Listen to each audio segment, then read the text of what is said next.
I think there was almost, I don't want to call it pressure or expectation that we're going to exaggerate what was possible, right?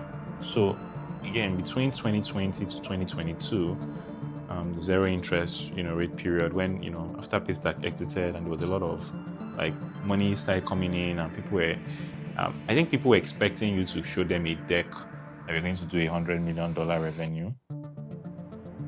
And I don't say they expected you to lie, but I think I was looking at the exchange rates, looking at the possibility of it going to, then it was 360.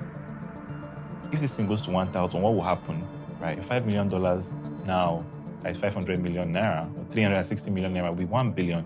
You've tripled your revenue in Naira, but you've not done it. I felt that it would be dishonest to tell somebody that I'm going to make $100 million revenue. I felt very hesitant about it.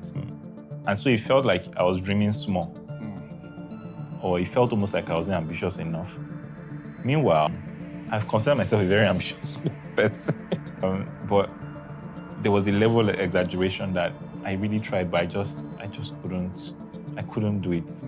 I couldn't look somebody in the face and say in 3 years time I'm going to have $1 billion. And again, maybe it's also a failure of imagination. It's possible.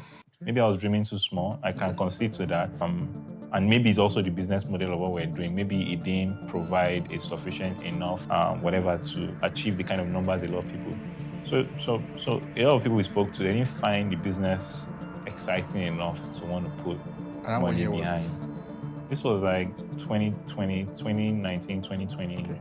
I was hoping people would see that, we were serious. We were concerned about revenue. We were concerned about profit. We were concerned about